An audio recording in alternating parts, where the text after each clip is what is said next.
Okay, as promised, this is my video on HB 4545, the Accelerated Instruction Law, which passed at the last session of the Texas Legislature, which has been the cause of so much controversy and so much pretty much unnecessary outrage and hysteria amongst parents.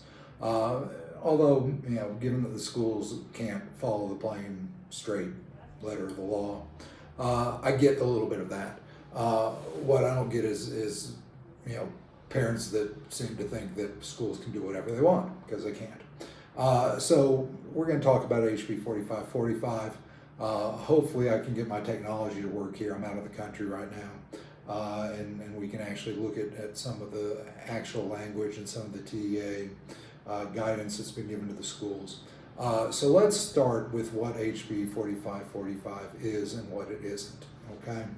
HB 4545 is a large reform bill which did quite a bit to the ultimate benefit of parents. We have a article on TexEdRights.net called HB 4545 Isn't So Bad, because the reality is that it isn't so bad. HB 4545 did a lot of positive things. Now the schools are going to have to get on board, but I'm convinced that ultimately they really aren't going to have a choice here. HB 4545, for one thing, got rid of the promotion requirements related to STAR. There's no more retention threat because you didn't pass STAR. It went away. That hasn't stopped schools from claiming there is, but the law says what the law says. There is no more STAR-based retention in the state of Texas. It also got rid of the practice of pulling kids out of electives for accelerated instruction. And this has been a huge issue. It's been something we've been fighting for years. HB 4545 says you can't take a kid out of enrichment curriculum for the purpose of giving them accelerated instruction. Now, this is going to be an ongoing battle with the schools, because there are schools overtly threatening to do exactly what the law says that they can't do. But parents, the law's on your side. I mean, it's crystal clear.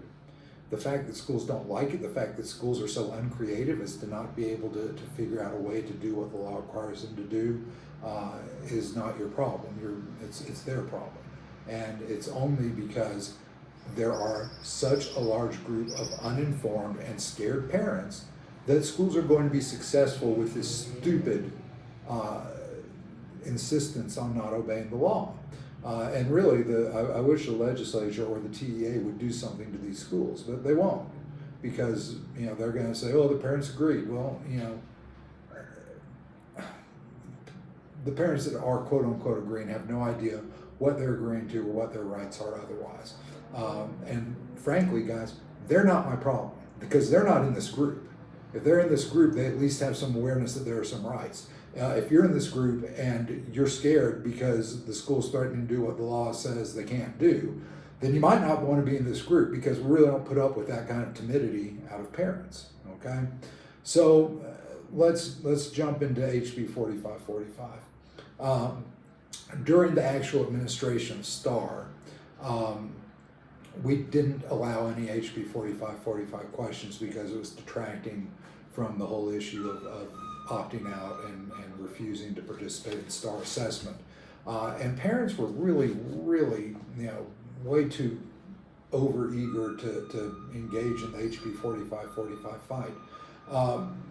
HB 4545 has an accelerated instruction provision that says anytime you don't meet the grade level standards for an assessment under the STAR system, the school is required to provide you 30 hours of accelerated instruction in that subject. So let's start just with that and what that means. Number one, it applies to every single assessment. There have been some people saying, "Well, I thought that was only math and reading." No, that's not true. It's every single assessment. So if you were in a grade where you had science, social studies, English, mathematics all in your year, that's potentially 4 30-hour blocks of accelerated instruction. There's also questions come up. Well, what if you were absent? Versus what if you refused, versus what if you took it and failed it. Okay, from the standpoint of the law, all three of those students are in the exact same position. None of them met the grade level standards for the assessment. The student that refused it didn't meet the grade level standards because they were present but refused to participate. The student that was absent didn't meet the grade level standards because they weren't present to take it. They, by definition, could not meet grade level standards if they never attempted it. And the student that was present and gave their best effort and fell short also didn't make the grade level standards.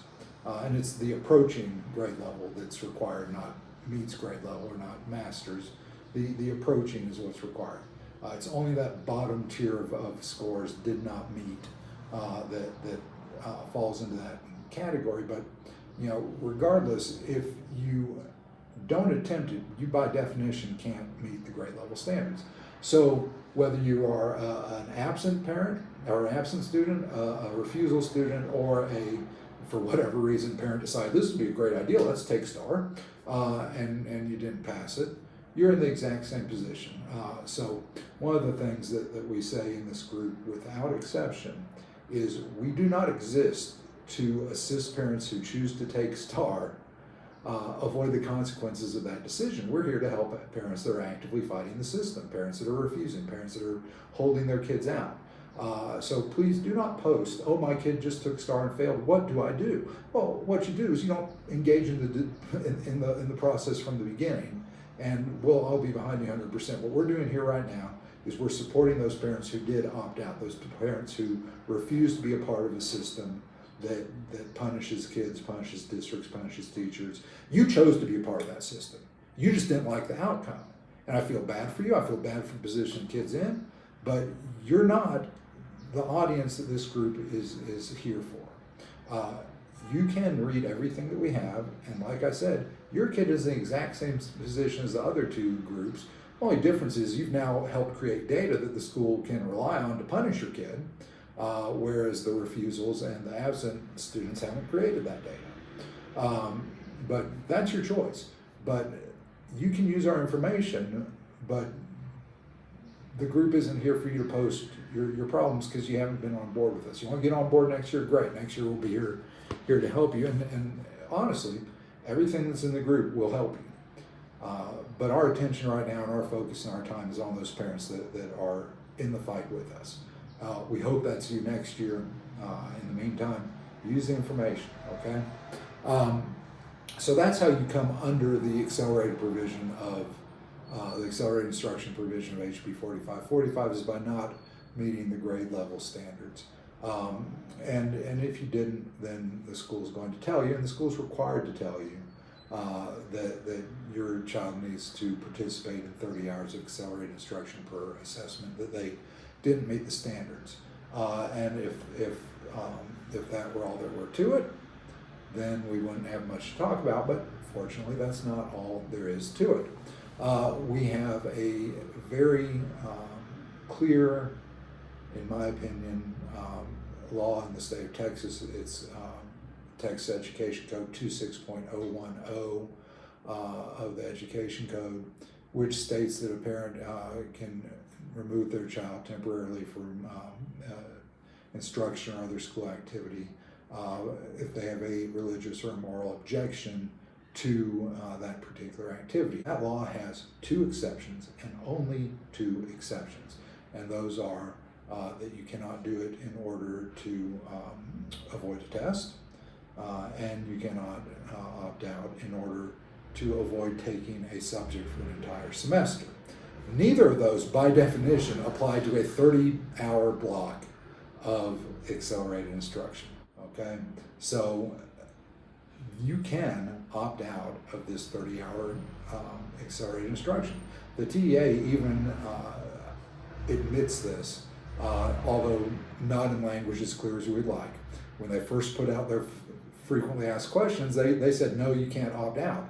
But they very quickly backpedaled on that and gave numerous examples of how, in fact, parents can refuse to participate, and the decision can be made, locally on how to accommodate that request, whether it's through a grievance process, whether it's through an informal resolution through the ARD, any number of different ways that opt-out decision can be effectuated. But what it didn't say is that there's a legal basis for a school to deny an opt-out request that otherwise fits within the rules. And so the schools have been desperately flailing away trying to come up with reasons why you can't, and we'll talk about a couple of those as we go on. But what you need to know is the FAQ as it currently sits right now can lead to no other conclusion other than that parents can opt out of this accelerated instruction. If they couldn't, the TA's guidance wouldn't make any sense at all, nor would the fact that they reverse the very clear answer of no and replace it with a multi-paragraph answer, which is now on its third iteration.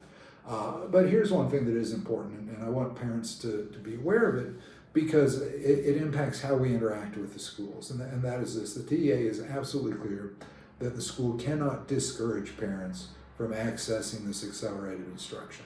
So no, the school is not going to tell you that you can opt out. The school is not going to volunteer that when they say required, you can say no thank you. They're going to use the language of the statute. They're going to say required, and they're going to essentially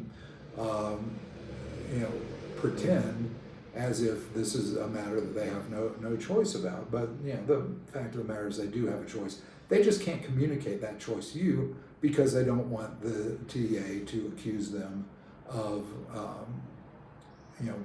discouraging parents from accessing accelerated instruction. So let's talk then about how and when this opt-out situation takes place. The reason that I cut off all questions about HB 4545 during STAR is that it was way premature. Until you actually fall under the requirements of HB 4545, you have nothing to opt out of. And I want to make that real clear, because I know a bunch of parents sent letters with their opt-out notice saying, and we opt out of HB 4545 instruction. Well, to my mind, that's pretty ineffectual, because you aren't under HB 4545 instruction, and you won't be until your scores actually come back and there is a record that your child did not meet grade level standards. Fairly soon, there will be a need to send an opt-out notice on the summer accelerated instruction, because a lot of schools are trying to deal with HB 4545 the same way they dealt with accelerated instruction back for 5th graders and 8th graders when there were summer retests. There are no more summer retests, by the way. That's another benefit of HB 4545. Grades 3 to 8 have no more retests. They take it one time a year, not 3 times a year, not 2 times a year.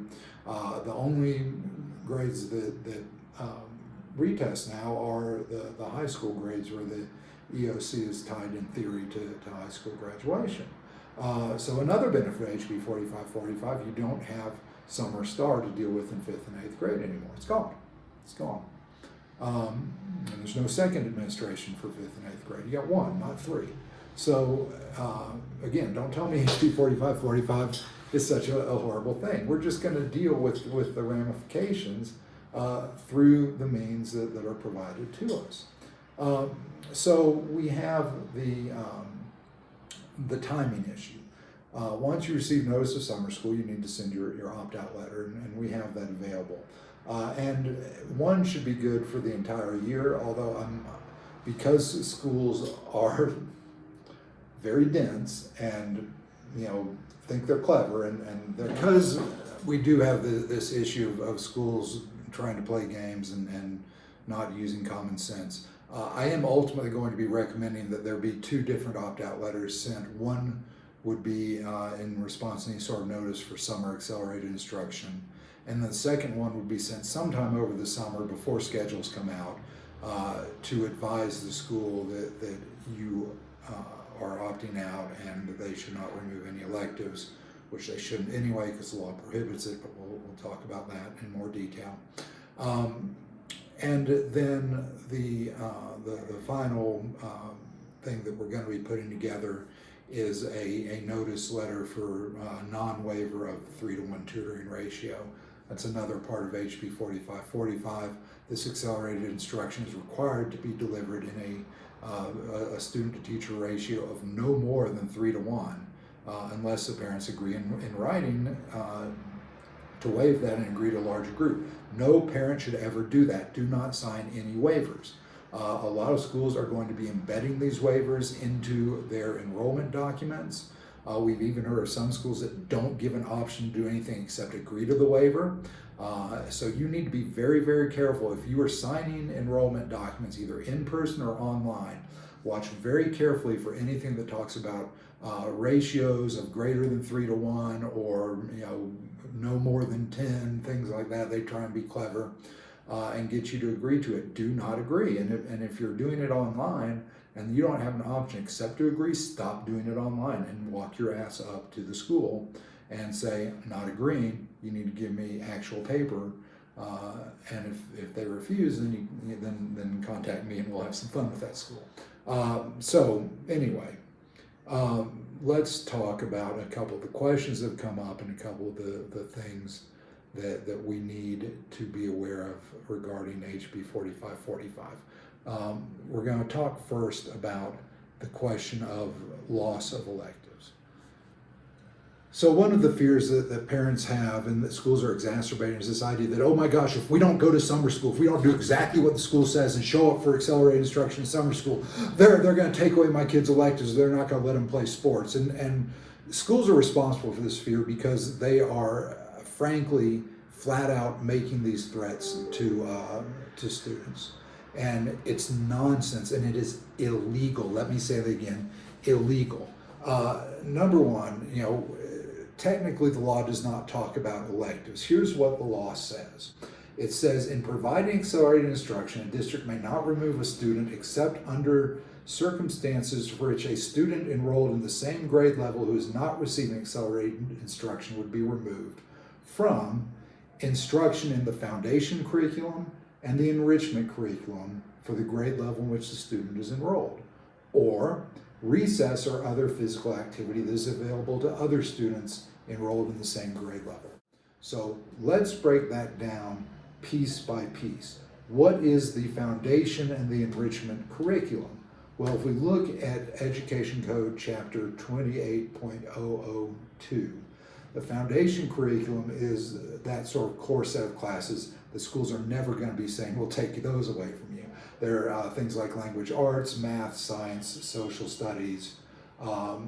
Those are the foundation curriculum that can't be taken away for the purpose of giving accelerated instruction. Now, what schools used to do before HB 4545 is they said, oh, you didn't pass STAR, we're going to take away your elective and we're going to make you take a test prep class.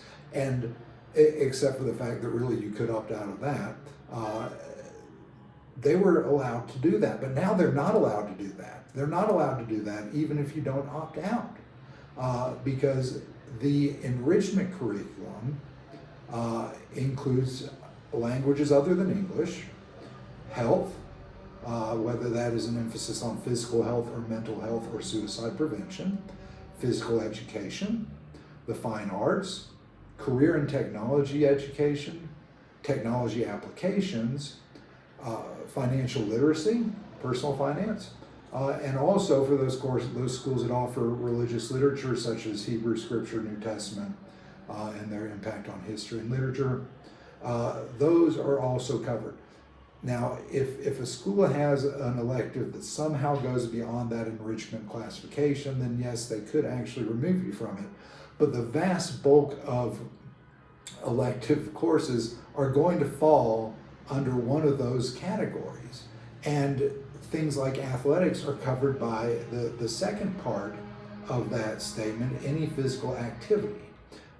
So the law prohibits removal of your student from any of those things for the purpose of accelerated instruction. And this is really, really important because we've seen schools start to say this, oh no, we're only going to give, you could have 3 electives, but because you failed, we're going to give you 2, and that's all we're required to give you, so we're not removing you from the enrichment curriculum.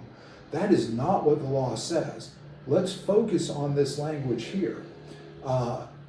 They may not remove a student except under circumstances for which a student enrolled in the same grade level who is not receiving accelerated instruction would be removed.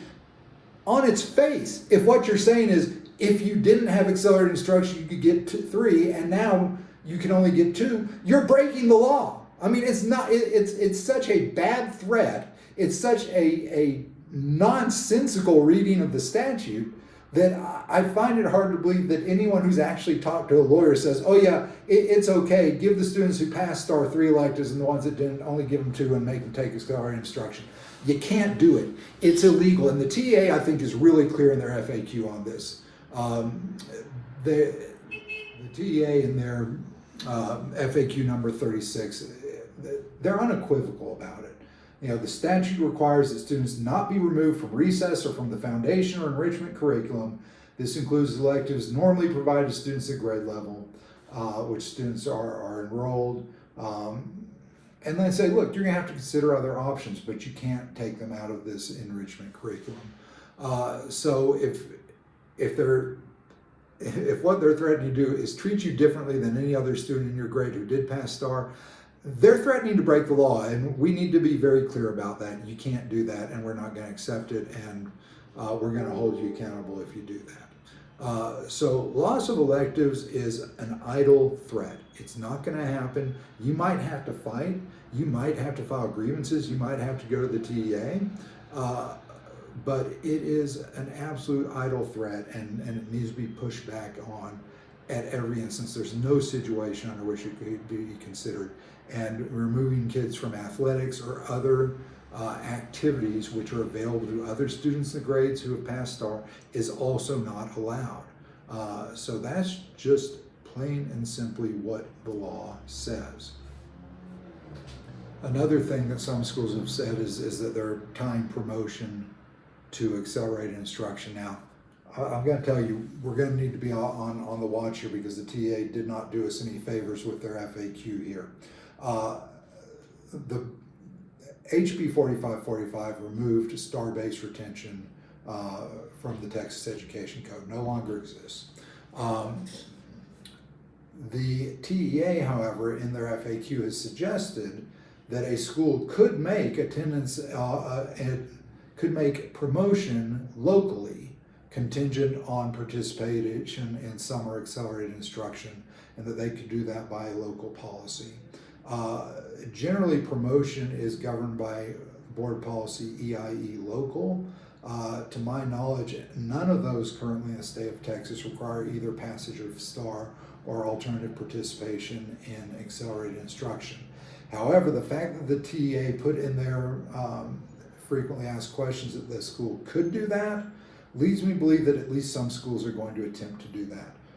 So we're going to need to be very proactive at the local level to find schools that are attempting to alter their policies. But the good news is for this summer, to my knowledge, there's not a single district that has done that. And the ones that have made the threats about retaining kids who don't go to summer school, I've looked at their board policies and they don't say that. So for now, it's all idle threats.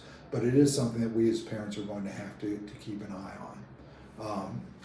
Okay, so as we wrap up the video, we've got about 7 questions that were put through into the Texas Take Action Against STAR Facebook group that parents had about HB 4545 and some of the issues that they're facing with the school. So I'm just going to take them one by one. The first one says that the school says that their plan is to do one-on-one instruction after school during the fall and provide transportation home. What should her response be? It really doesn't matter what their plan is. The response is to refuse the instruction, to opt out. And if they are being difficult about it, then you go and pick your kid up and say no thank you to the transportation.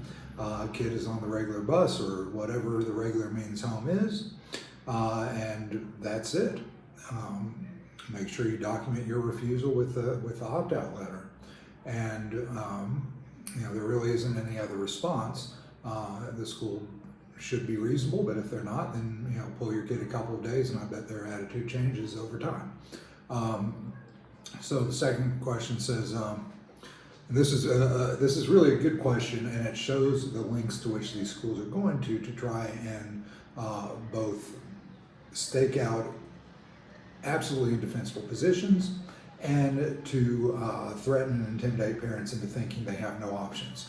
This is a question, and I guarantee you this came as a question because the school told the parent this. The parent didn't make this up. If the school makes HB 4545 tutoring an elective, does that get them out of the loss of elective rule under the law? And I can completely see some school coming up with this kind of a theory, but the answer to that question is no, because it's not a loss of elective rule like we talked about at the very beginning. It's a removal from foundation or enrichment curriculum.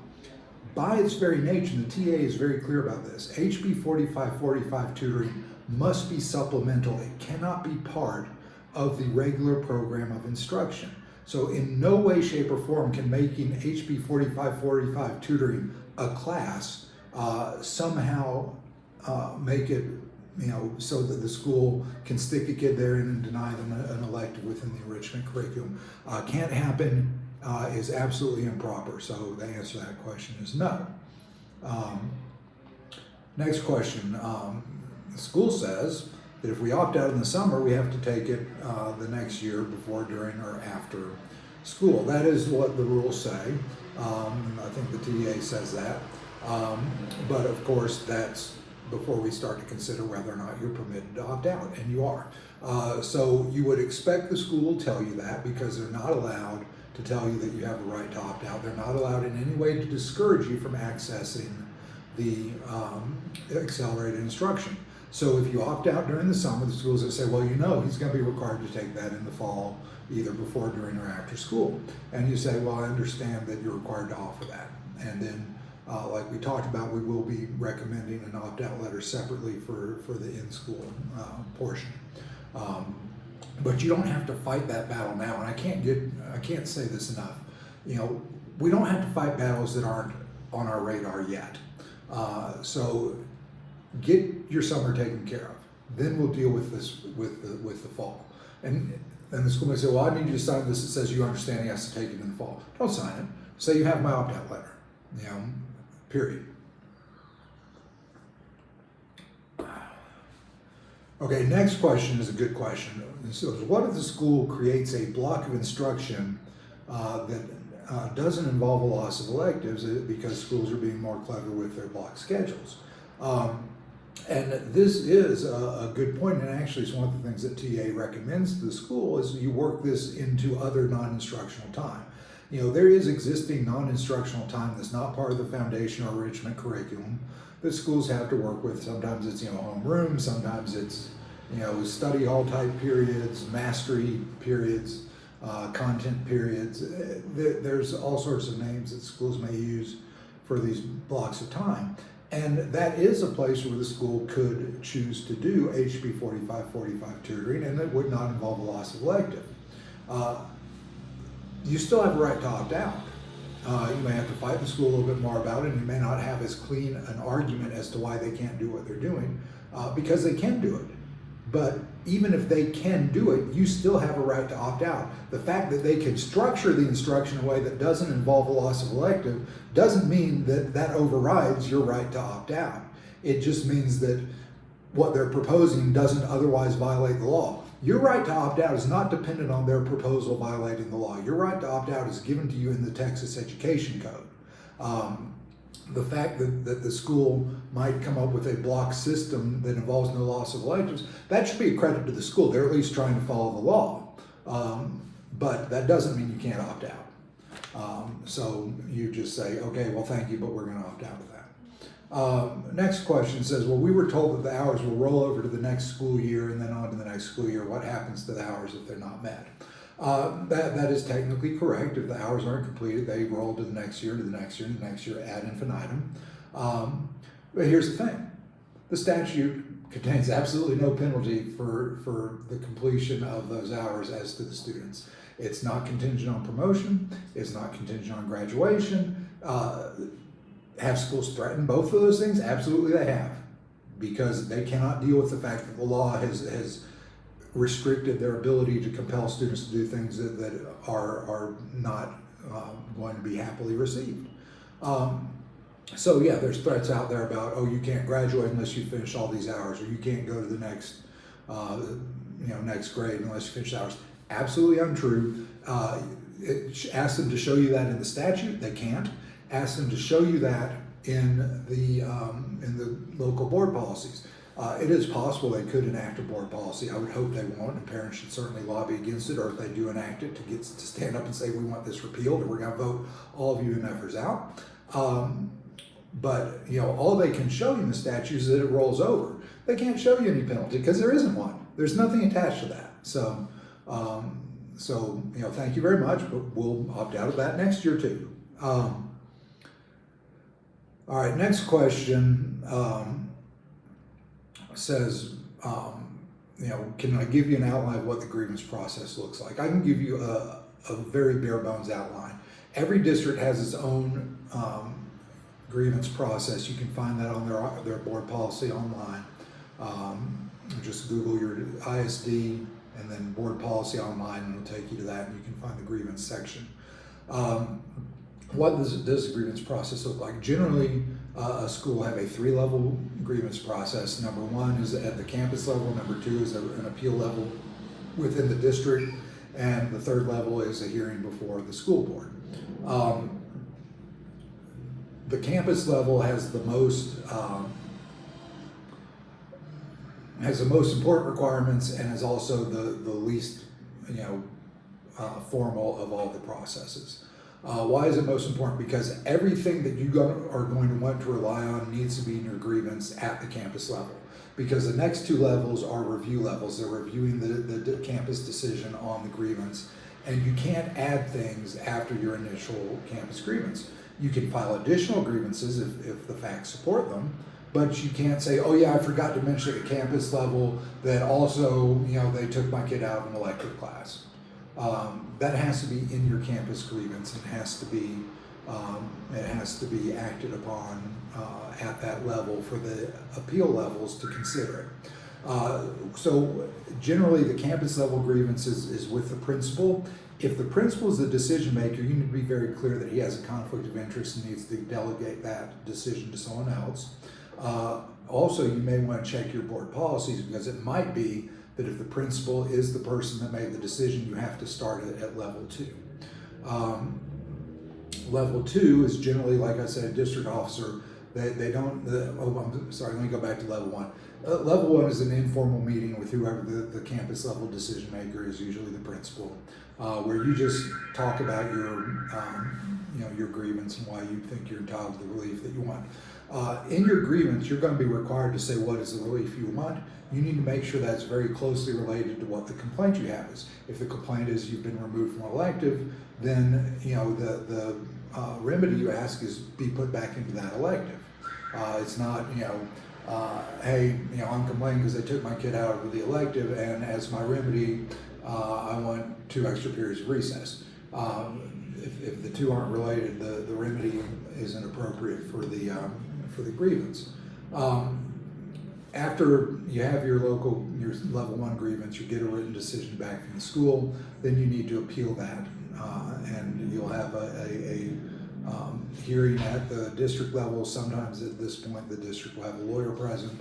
I would say usually they will, but sometimes they won't. Don't be intimidated by that. Just go in and state your grievance. Like I said, again, make sure that anything that you've relied on at the level 1 is incorporated into your level 2 grievance, and same will be true when you go to the hearing at the school board, which is level 3. And the most important thing is to know your time deadlines. And again, you're going to have to check your local board policy. You have a certain amount of time from the action complained of to file your grievance. And if you don't, you've waived it. So if you ask, and again, this is another reason why we don't send our opt-out letters for summer back in March, okay? Number one, they're not effective because you haven't been assigned anything in the summer. But number two, if they tell you in March, you can't do that, and then you wait until they put the kid in it in the summer, they've got an argument that you've waived your agreements. What you have to do is know what that time limit is and make sure that you have filed by the deadline to preserve your level 1 limit. And then you will have appeal deadlines for level 2 and for level 3. So you need to watch all of those very carefully. Last question we have is what do you do when an ART is called, or if the ART says we can lower but we can't remove the amount of the accelerated instruction? Well, the ART is actually the one area where you actually have a very good chance of getting a favorable and prompt resolution.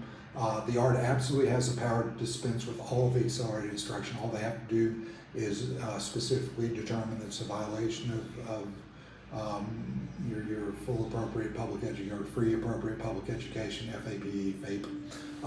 If they determine that, they can get rid of it. And here's the thing, because schools say, well, it's a state law, it's a law, it's a law, it's a law. It is, it's a state law. But there's another state law, and that's the opt-out law, and that's a separate issue from FAPE.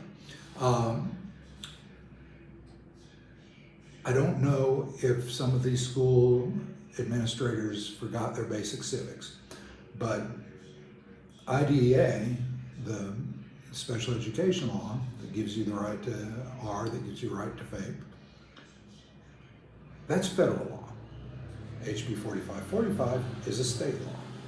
When a state law and a federal law conflict, which prevails? This is called the supremacy clause of the Constitution. The federal law prevails. There's no way the state of Texas can pass a law that would impinge your right to FAPE. If the ARD determines that it is appropriate for you to be in HB 4545 instruction, game over. Federal law trumps state law. So if an ART's called, you're going for it. That's you got two different issues. Number one is the FAPE, and number two is your opt-out. And those are separate issues, okay? Be completely clear about that. One is an issue about what is appropriate for your student's situation. On that issue alone, whether you ever said the word opt-out or not, the committee could remove your kid from every minute of accelerated instruction that the law purports to require. Separately, if the committee says, well, we believe that his education would benefit from 10 hours of accelerated instruction, you say, I disagree with that. And by the way, don't sign anything you disagree with. And don't fall for the, we can go back and change it later. No, just if you don't agree, don't sign it. You can say, well, I understand that might be your opinion, I disagree. But even if you were to determine that, I'm exercising my right to opt out under 26.010. Now, if you want to, say it's appropriate, but then also grant my opt out because you are the committee that would do that, we can do that as long as it's clear that he's not taking it. So yeah, the ART is a place where a lot of parents have had a lot of success getting this stupid HB 4545 test prep taken out of their plans. So those are the questions that I thought were really relevant to what we're trying to do here with HB 4545. I hope this has been helpful. If you want to ask some follow-up questions in the comments, please go ahead. All right, y'all have a great day.